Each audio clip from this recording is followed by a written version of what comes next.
son leurre en hiver.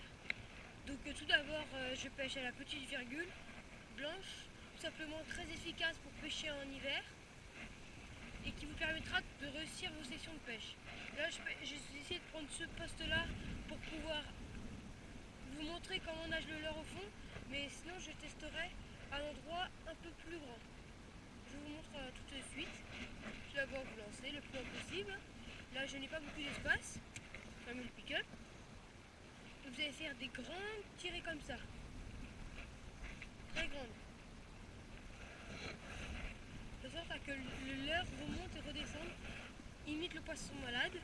Mais il faut vraiment qu'il soit au fond pour pouvoir vraiment gratter le fond au maximum. Le leurre arrive, il faut vraiment faire lentement. Cette technique va marcher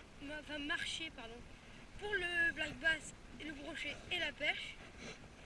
Elle pourra marcher aussi au silure et au cendre. Le cendre principalement en fleuve, ça marchera très très bien. Je vais vous dire, regardez, ça remonte, ça redescend. Voilà, maintenant je vais aller à un poste pour balancer beaucoup plus loin pour que vous ayez un peu plus de cendre. Désolé si vous ne m'entendez pas très bien, tout simplement qu'il y a du vent et que la GoPro laisse un petit peu de son. Donc c'est pour ça que tout ce que je dis, pas tout ce que je dis, je le dirai sur l'écran.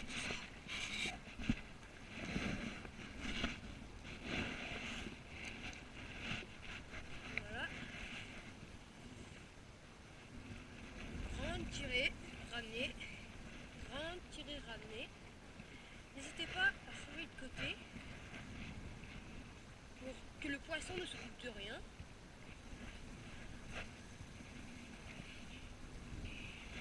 Et faites bien ça jusqu'au bout.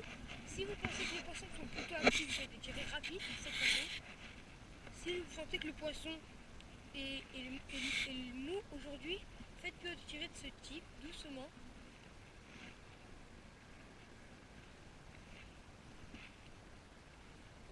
Cette technique, elle est très bien pour gratter le fond principalement.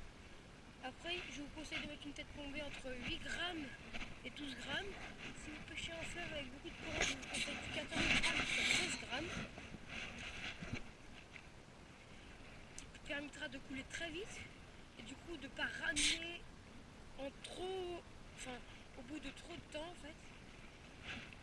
Et du coup permettra de plus optimiser les zones où vous allez pêcher.